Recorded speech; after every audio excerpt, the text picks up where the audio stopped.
Listener discretion is advised. This podcast may include profanity and discussion of sensitive topics. Any opinions expressed are those of the speaker and do not reflect the opinions of any other person or entity.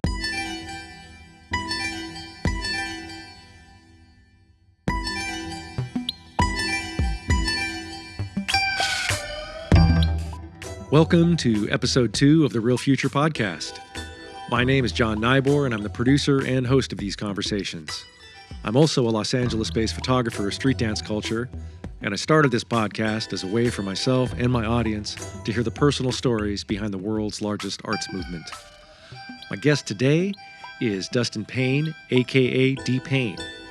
You might know him from So You Think You Can Dance 15, where he made the top 20, or from music videos with DaBaby, Cudi, or Kurtis Blow.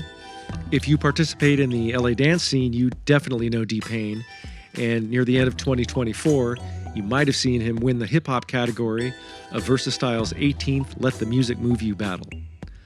Whether he's there as a competitor or a supporter, D Payne always stays until the end of the jam. He has to, because if he left, the room would definitely get worse. D Payne and I first met in the legendary lot at 9th and Olive Streets, and we talk about how we made the long trip from Columbus, Georgia to that downtown Los Angeles parking lot. He's also one of the more enjoyable people you could ever hope to be around. So let's get into the real future with D Payne.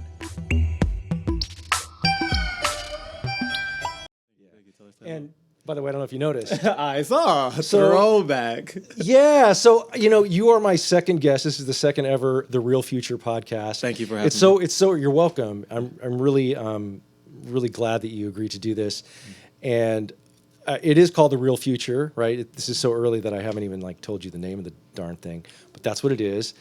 And this is from the exhibit that I had that was called The Real Future, and I was trying to think of what to call this thing, and I thought, you know what? Let's just go with what works. So it's going to be The Real Future Street Dance Conversations. Nice. I like that. And I think it's really appropriate that you're one of my first guests, because I think that you are the first person in the street dance community that I actually spoke with. Oh, wow. I think you were there in the parking lot when Absolutely, I wandered when in November 2016, and I was standing there and I was like, what is this? And I'm pretty sure it was you who said, it's a dance class. And I'm like, in a parking lot. Okay, and then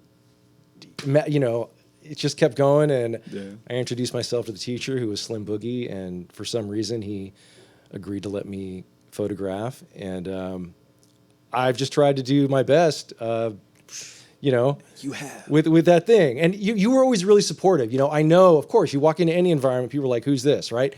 And for some reason, you understood that I was doing a positive thing. And so thanks for your support over the years. Absolutely. I'm going to start with a really simple question. What is your first dance memory? And just to put a little bit of a package on it, not just I was running around the living room, but the one that, whether you were 5 or 15, that made you really connect with dance and think, I want to pursue this. Yes. Easy for me enough. My mom actually danced. And she continues to dance to this day. I will say that my first dance memory that I can remember is it is a living room thought of my mom teaching me how to do my first wave and my first moonwalk. So she was the one that broke it down and was showing me the different points. So I'm like, no, you got to go like this. No, like this, let it flow or whatever. And then she would show me how she would glide backwards. At the time, I thought it was high level, but now, obviously, through years of experience, I know differently. But just as a first initial thought and my interest in dance, it came from my mom. Why? So where was this? This was back home in Columbus, Georgia. So I was probably around 7 or 8 years old. Yeah. Was your mom a professional dancer? She was not. She always wanted to be a professional dancer. But during those times, my grandparents at that time was like, no, you need to be in school. You need to do something. Right. Yeah. Right. A common refrain. What was her background in dance? So she actually didn't professionally train in dance. It was just something that she loved. So she also loved mime, the white face paint and the illusions and everything like that. So funny enough, around that time when I was around 8 or 9, the church that we were going to, she was the first person to start a dance ministry for the church. So since she couldn't do it for the industry purposes or pursue it the way she wanted to, my grandparents allowed her to do it for church, and they okayed that. And so she was like, okay, well, we're going to dance to gospel music. I'm going to do the white face paint, and we're going to, dance to the lyrics of what this gospel song is saying. And that's kind of how I got my start into, like, storytelling, if you will. Yeah. Oh, wow. Now, I'm pretty ignorant of what you're talking about. White face paint, what? Yes. So white face paint, almost like if you think of a clown in a circus, or like a mime. I'm not sure if you've seen, like, they have the black and the white and they'll act like there's a fake wall, or they're pulling an imaginary robe. Like, yes. So kind of the French influence with the exaggerated eyelashes and all that. Was that all part of it? Yes, except for, there was not like a ton of makeup. It legit was just the white face paint. And we would wear, like, regular attire, whether that be like a regular suit or a button-up shirt, black slacks, white gloves. Yes. And so whatever song would come on, we would just demonstrate what those vocals are saying to the best of our abilities, And it was probably like me and maybe 6 or 7 other kids at that time, and we just started locally in our city, and then it kind of just caught on from there. So did you stay in Georgia before you came to LA? Yes. So I've actually been in LA for 10 years now. Given my age here, I moved out here when I was 23. Yeah, and did all of you end up dancing together in other formats after that, or did it? As far as the group of kids that I was surrounded in the church, yes, it was only within the church. It was only within the church. Outside of that, everybody kind of lost interest and went their own way. But for me, dance was. And then so then how did you transition from that? Because that's really unique. Like, it gets you immediately performing in front of people. Yes. It gets you. Was there a live pianist, or was this tape music? So funny enough that you brought that up. This is kind of going to segue a little bit, but at that time, our church did not have a pianist. And so I asked my mom, could you buy me a keyboard, because I want to learn how to play as well. Because this is how you learn. This is how I started. A little piano. Yes, and I play by ear. So this is kind of how all that went together. Oh, wow. Within a moment. Because we would visit other churches, and they would have a choir, a drummer, and everything. So I started just, for fun, playing on the drums after church and dabbling. And then sure enough, we never had a keyboardist. We never had an organist. So I asked my mom to, like, hey, can you buy me a keyboard? And sure enough, she was like, all right, but you got to take it serious if I'm going to put this money into this or whatever. Yeah. And sure enough, that kind of started my journey with keyboarding, but yeah. So did you ever have to, like, play and then dance and play and dance? No, not at the same time. It was always separate. Usually you'll play through the service, and then there will be a section in the service where we get up and go dance. Yes. Okay. Yeah. So then how did you transition into, your foundation is hip hop, right? Actually, I would consider it popping, because I did popping probably for 8 to 10 years first, and then within this most recent last 3-4 years. So who was the popper in Georgia that is a good led question. The way for you? Thank you for asking that, because unfortunately I did not have a mentor until I moved out here to LA. Funny enough, in that scene, a lot of people are familiar with, like, Dragon House and the animation scene, and we had battles and events that took place, but there was no real teachers at that time that I was aware of growing up, to where it was like, hey, you should go take class from this person. You should go do this or whatever. I actually got more influence after being around that scene and just participating when we got people flown in from out of state. So we had people like Poppin' John, Andre, Slim, like, they came out, Mad Chat, they came out to the Atlanta scene, and they demonstrated dancing and popping on a higher level, to where I was like, whoa, we're missing a lot. And who was bringing them out? At the time, there was a group called Arcade Junkies.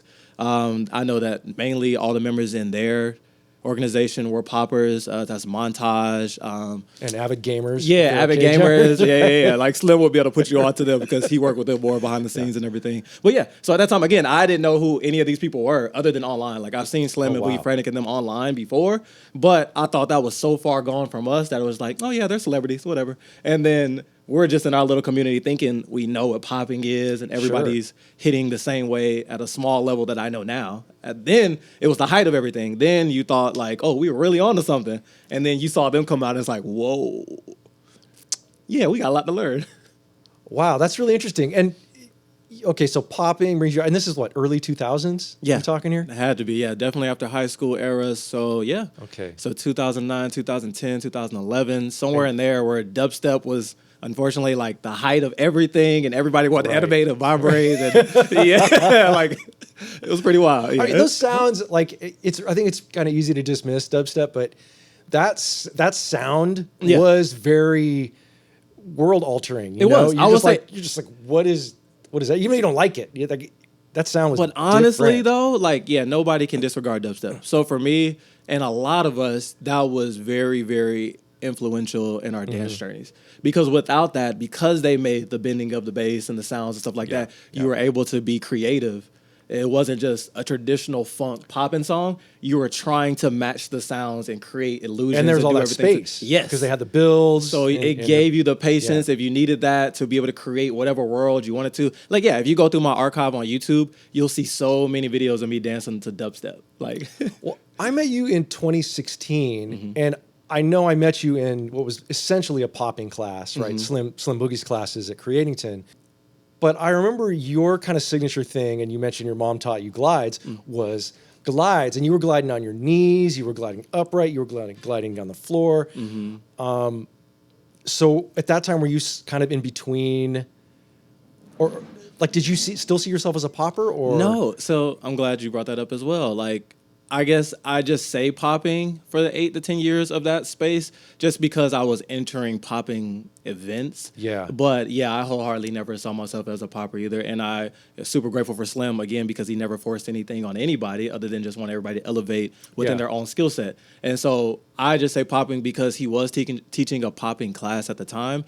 And I did utilize a lot of things that he showed us to work on drills for myself on how I wanted to move. And that definitely helped me a lot. So I would implement the hit, I would implement the pop within my dance. But like, as you mentioned, most of the time it was like, I like the wave, I like the glide. Most of the time I like the float, like the illusion of floating around. Yeah, and it was real. I remember, like, I have there's certain people who I have more photos of than others, and you've given consistent time periods, right? And you were always really photogenic because of that, right? You were always like moving in this really fluid way. Who were your role models for that kind of movement, right? It's because it's extremely distinct from popping. For sure. I would have to definitely give respect and honor to the people back home in Atlanta, like people like Dragon House. Again, I Glide would be one of those people, Nonstop, Marquis Scott at the time. Obviously, everybody that jumped on that dubstep wave, most of the time is because they saw his Pumped Up Kicks video and how he would glide around outside and everything too. And then for me personally, I would definitely have to give a super huge shout out to Storyboard P. I never met him in person, but if you've seen him glide and move, like the way that he traverses the terrain is incredible. So like I've definitely called myself a couple of times. I know it's very, very finicky, like in the dance space to where they say biting sometimes. So I try not to look, but I will say in my earlier stages of dancing, I definitely was influenced by him, like the pulling of the clothing while you're floating back and stuff like that. He was definitely one of the first people I see like do that. Yeah, that's an interesting guy, right there. I mean,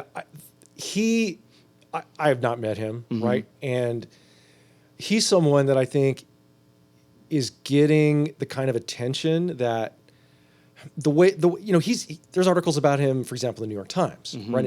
In publications that are read by people who know nothing about dance culture or hip hop culture. And I like the way he's written about, right? Like he has managed to become seen as an artist, not just somebody doing stunts. Yeah. I know he's not getting the stages that he should be getting, but it is like I would love to meet the guy someday and talk to him about this stuff. Likewise, man. Because he is what I've seen on video is phenomenal, and then to read about his philosophy and his the creativity he puts into it, it's not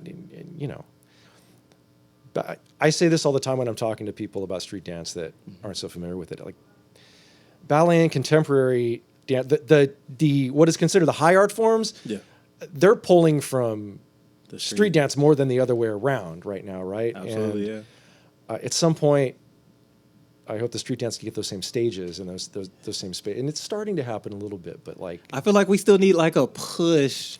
Right. To like, I don't know. I always felt like, if there's a way that we can bridge the gap to where just let everybody know that it's okay.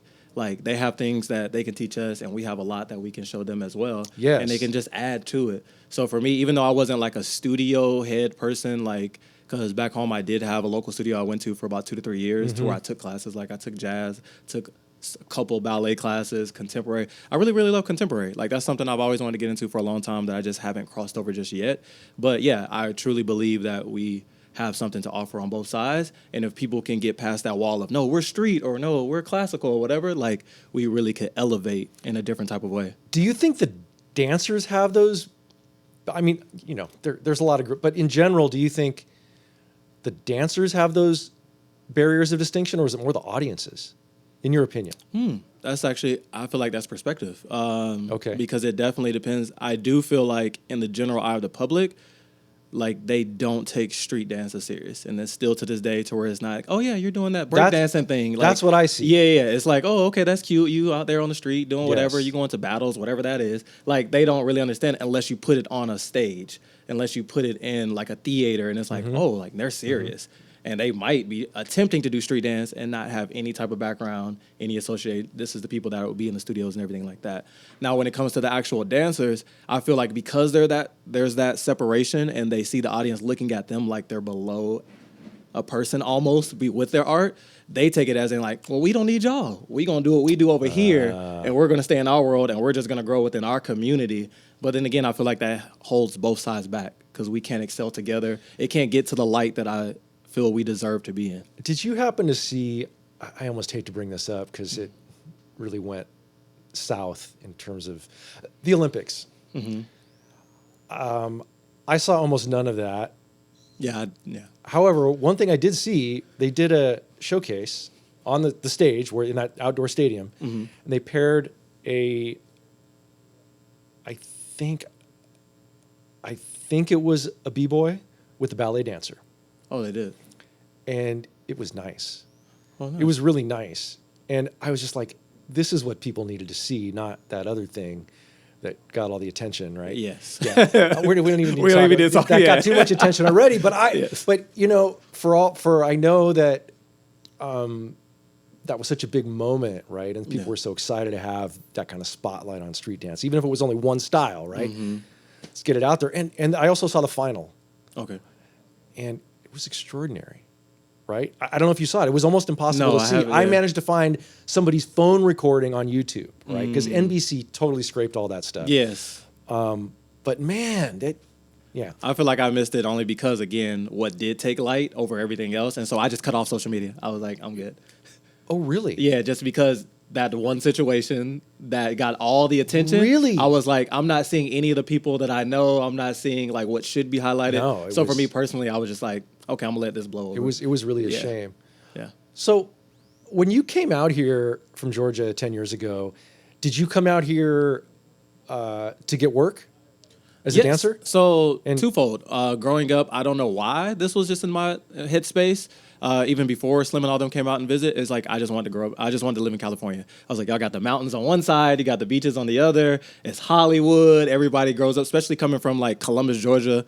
Shout out to my hometown, but it is like country, and it's like there's really nothing going on. So then to, I guess, transfer over to a big city where there's a lot going on, it was just that excitement of wanting to move out here. But then, yes, also to pursue dance. Like I knew after graduating high school, it was like, no, I love this dance. Like I want to pursue it in any capacity that I can, and I'm going to figure it out. Like that was always something I was telling myself, I'm going to figure it out.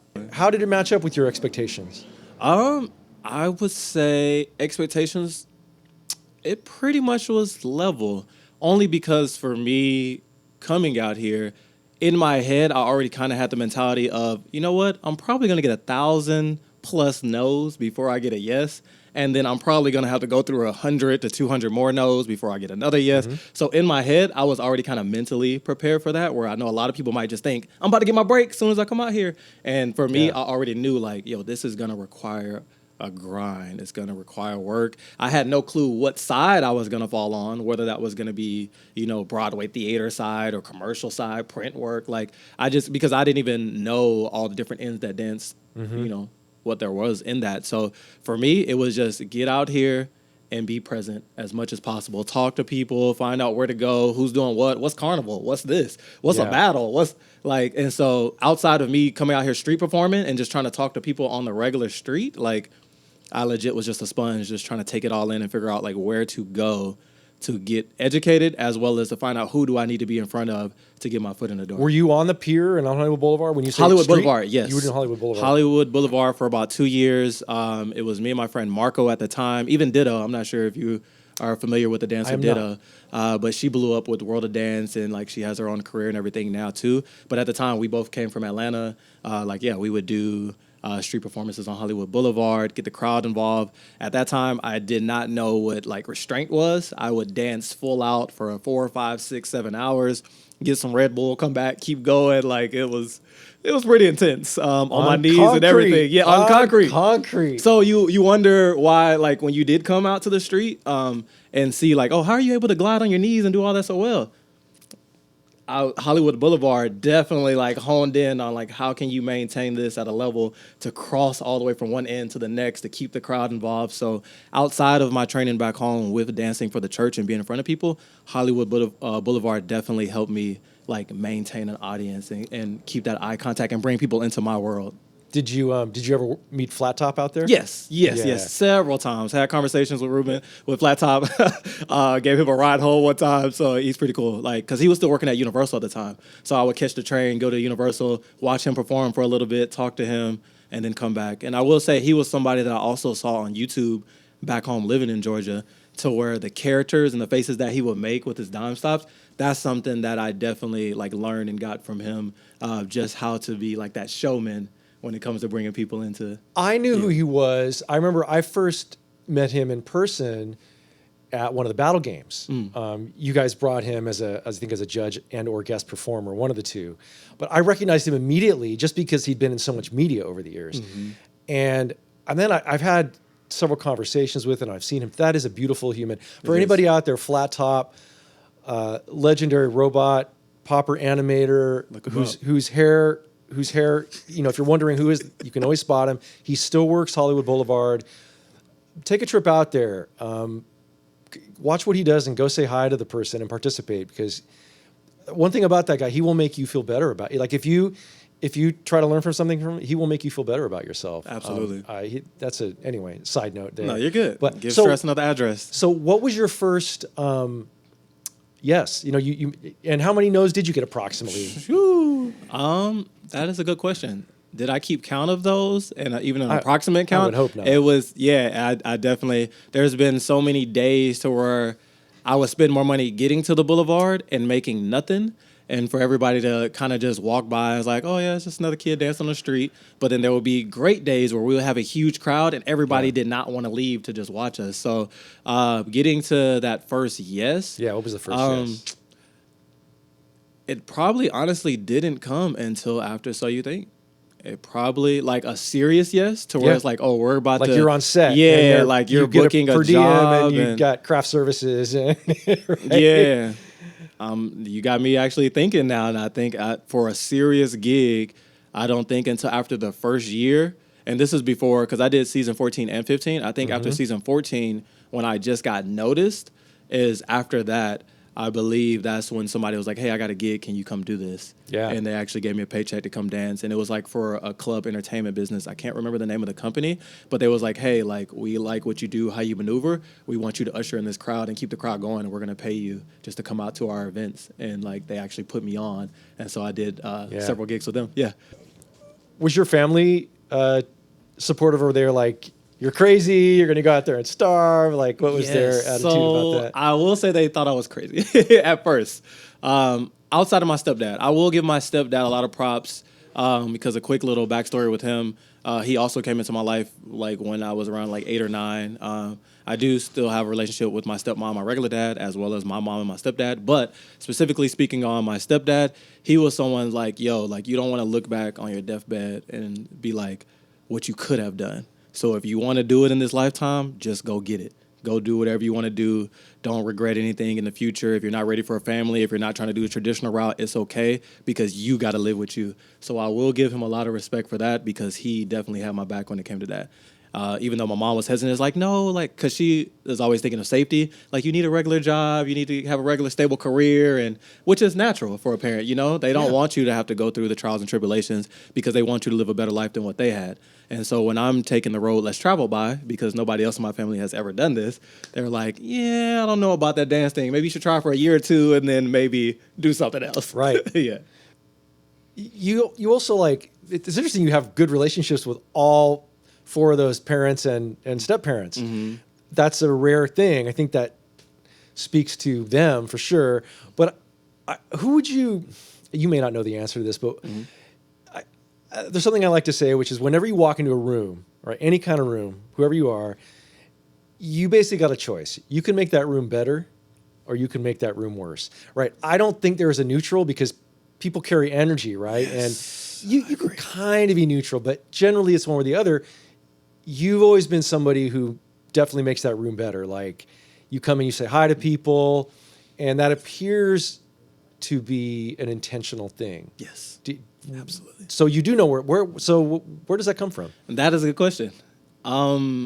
I've actually been asked that maybe only 2 other times from other individuals. Like, why do you carry yourself in that way?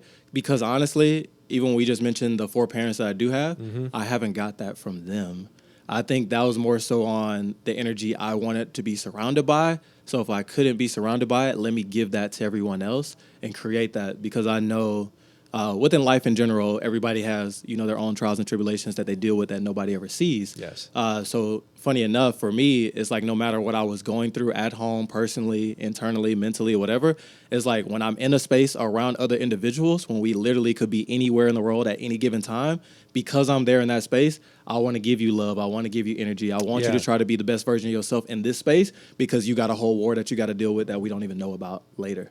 So for me, because I felt that, and I felt that for myself with the things that I've dealt with over the years, like I really just pushed that upon. And funny enough that you even mentioned that is because in a more recent battle, Jesse Sykes, I know you know Jesse Sykes. Oh, who's another person who's very much like this. Everybody Very knows much, Jesse. yes. Come on. Hello, Jesse. But it's funny because in this event, he was like, oh, D Payne, like, I can tell where you're at in life right now through your rounds. Like, you made it all the way this far through the battle, and you just must be flourishing and doing everything so amazing. Like, life must be beautiful. And I was like, you know what, Jesse? It's funny because actually my life is like a living hell right now. And nobody would ever know that because I wanted to push what I actually want to feel like through my dance. So because I was going through so much mentally and everything at that time, I wanted to feel in a better state. So that's what I gave to everybody in that room, in that space. When was that battle you just referenced with? That was Waves Within. I don't remember which Waves month. Within. Yeah. Right. Was that in? And then, so this was prior to Versus Style in October, right? Correct, yeah. Where you won the hip hop division. Yes. Right? Yes, sir. Which it seems like, for a while the combination of pandemic and probably your own, whatever you were doing, I didn't see you dance for quite a while. Mm-hmm. And then mostly this year, I've seen you in several, both social occasions and in battles and stuff. Immediately noticeable that you had evolved as a dancer, right? It was very, and I think I told you this. I was like, oh, I can see you're in great shape, and like you've got your bag is deeper and all this. Thank you. And you won that.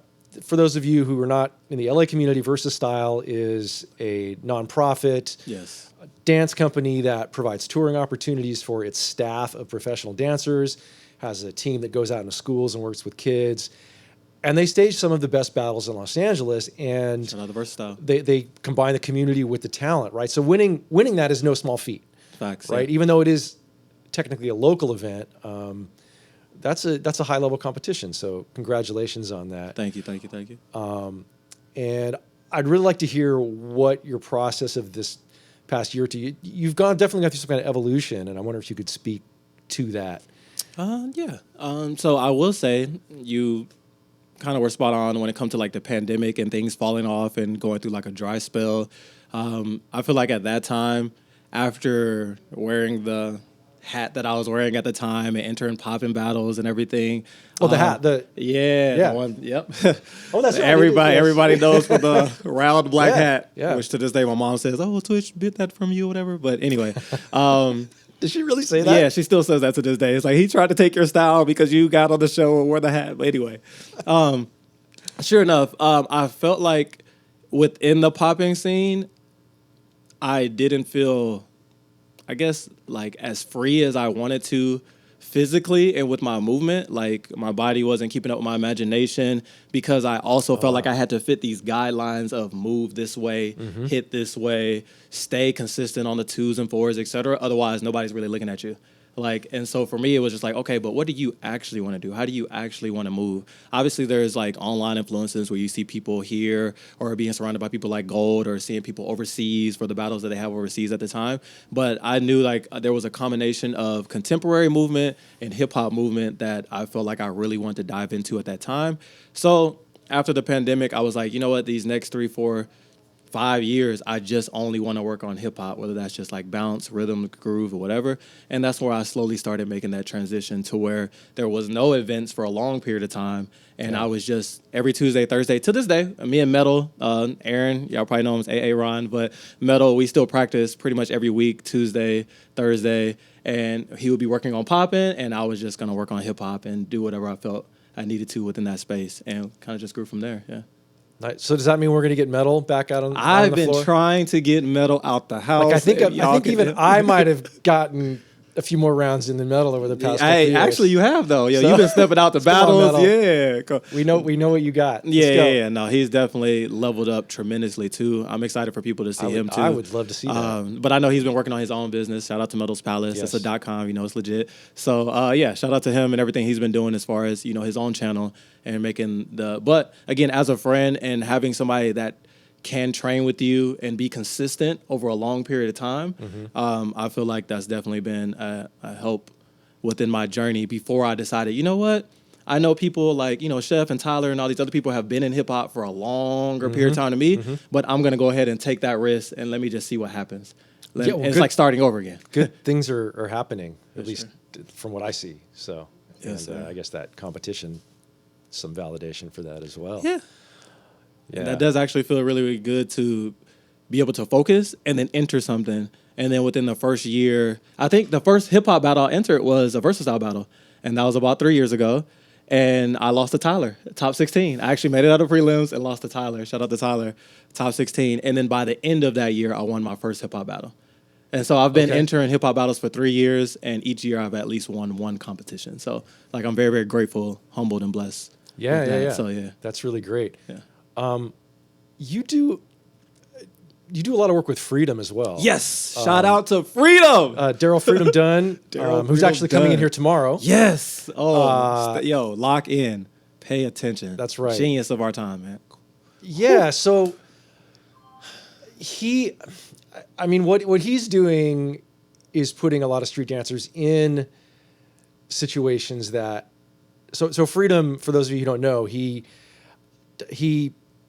creates improvisational dance pieces that are street dance foundation, but he brings all kind of people in. Everybody. And so has that helped you grow? Because yes. I'm always amazed when I feel like when people get in his productions, they do things that I've never seen them do. I remember seeing Sumi in one of his productions, and she's known as like serious popping, some robotics, but generally like kind of hard ass moves, right? Like, and she made me cry. Yeah. And I went up to her and I was just like, I didn't know you had this kind of emotion in your dance in this way. Yes. But it was in one of Freedom's productions. Do you find yourself in that kind of space where you participate in one of his absolutely things, and then you come out and you're like, oh, I did this. I never did that before. No. So I'll tell you this. If we could make a living traveling the world doing Freedom's pieces, that's something that I wholeheartedly would do for the rest of my life. That's something like storytelling has been such a big thing, as I mentioned, starting with the church, is I honestly give, a huge shout out and credibility to Freedom and Slim, which is funny enough because I saw both of them for the first time in the same building, and I had to pull both of them to the side and say, I have to thank both of you gentlemen because you played such a huge role in my journey out here in California and dance personally in general, just with Slim, obviously being the big homie and the leader that he was at the time. And then Freedom, as you mentioned, I've been performing with Freedom for the last 7 years. And so opening that gate, opening that door, just allowing me to just be me. He gives me, this is what the role is, but how would you interpret it? Yeah. And just give me free range to just do that, whether that's me being a robot, whether that's being a regular pedestrian, whether that's, again, animation style, freestyle. Like, it doesn't matter. Like, yes, like huge shout out to Freedom, man, because I feel like he's definitely helped me continue to grow as an artist. Again, and just to expand, I've met so many incredible dancers because of him, because he'll bring 20 to 30 different people together, and it's like, oh, you do what? You do what? You do what? Yeah, it's really impressive. Yeah. Storytelling, you mentioned the miming, right, in the church. That's a super literal kind of thing, right? It's very often like you said, you were acting out songs, you're, Marcel Marceau with the you're in a box, or or you're walking a dog, or there's a very little, you got your umbrella. But the kind of storytelling I often see from yourself and other dancers, it's not literal. So how would you characterize it? And do you remember a transition point where you kind of broke out of I need a story outline, right? Because the miming would be an example of that, where you had an outline, but at some point you must have evolved beyond, where the storytelling is more of an in the moment thing that may not be so specific.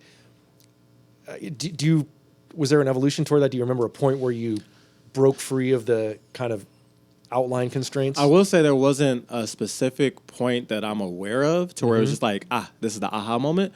But I will say the feeling of it slowly started to change maybe after my 3rd or 4th year being out here in LA, of just how to connect with people and even within yourself.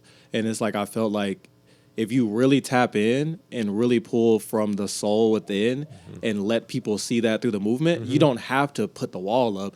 You can literally just walk and make it look like you hit a wall while you're looking someone directly in their eye, and they're going to get the picture. Yes. When you step in, when you take a round, say you're at a session, right? And you go in, do you go in thinking, okay, I'm going to tell story X, or is it more like, is it not like that? Like, do you see yourself as telling a literal story, or is it more storytelling in a abstract form of feeling? I will say it depends on the space. So depending on the session, depending on the space, depending on what the goal is for myself for that day is, most of the time, let's just say if it's just a regular dance session and we're all here to be creatives and work on something, it might not even be story-based. It might be like, this whole round, I want to keep my hands in my pocket and just work on chest and head isolations while I'm gliding around. And it can just be as plain as that. Now, if you go to something like, let's say, Ways Within, where we had to be way more literal, to where like, have you around influenced by fire? To where for me, storytelling, it was just like, okay, I don't have to just look like I'm throwing fire, but I played with the idea of a lighter, and that lighter was setting my soul on fire. So through that round, you'll see waves of the fire kind of dimming, the light kind of dimming, and then another spark or whatever comes, and then it sets me off again, and my movement is big and explosive. Okay. So it just depends on the moment and what it's called for, or whatever I feel in the moment. So yeah. So you mentioned something there, a goal for the day. Do you, every session you go to, do you have an explicit goal? Yes. So I try to, but it might not be before I get there. It might be intentional in the moment. It's like, okay, what is this song that they're playing right now? And I'm about to hop in this circle now. What do you want to do? Because I feel like for a long period of time, and a lot of people are still at the stage to where they go to a cypher, they go to a jam, they go to a battle, and they're trying to wait on the oohs and ahs. They're waiting on somebody to clap for them to, hey, you're doing good. They're waiting on. So everybody wants validation, right? And then when it's dry, you feel some type of way. You feel like, I might not be doing good. So you end your round faster than you want to, or whatever. And so I feel like you can only get that through experience. Like, you're gonna have to keep entering. You're gonna have to keep being around people to kind of overcome that for yourself, to find out, what do you want from this dance? What do you want to share with the people that's there within this dance? So going back to your question, I feel like now, in the moment when I get there, it's like, what do you want to work on within this round? And then I'll try my best to stick to that. Do we deviate sometimes? Yes. But I do the same thing in battles. So what do you do? One of the really unique things about street dance, especially from a competitive standpoint, because I really can't think of any other competition where this is the case. You don't know the music. Yeah. I mean, sometimes you do, but in general, part of the challenge is you got to deal with this music. So what do you do if you're feeling hyped and then you get like slow Yeah. I've heard that a lot too. I love to talk about this because I make a little music myself and I'm a drummer. Absolutely. So rhythm is hugely important to me. Absolutely. And Rhythm. so to me, it's like I have seen, and you've probably seen this 10 times as much as I have, but you see somebody like they're going to win this battle, and they get into the quarters or the finals, and they can't get with the song. Can't activate. Right? Yep. And do you have a strategy for dealing with that? Yeah, it's a challenge within itself. And I feel like a lot of people, I like the fact that you brought up rhythms. I feel like if we had more dancers like actually study music and rhythms in general, they wouldn't get so lost in the nuances of, oh, I hear this one sound, let me just keep attacking this one sound. Like, because they'll know there's a full range of space that you can utilize.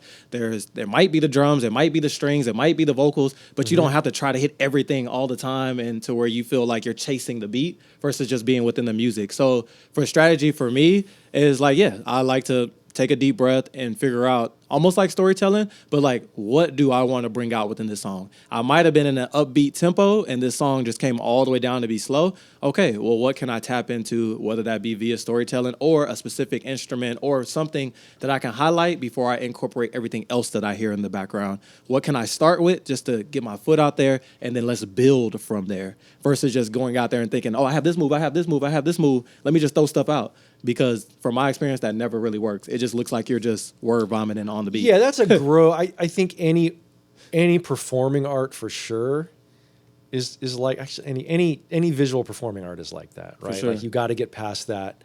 Music gets the licks. Yeah. Right? Are you just playing the licks or are you playing something? You know, and everybody's got to go through that. I've got an electronic drum kit here. Mm-hmm. Could we try a little improvisation? Okay. I won't play anything fast. Like, I know you're not warmed up. Yeah.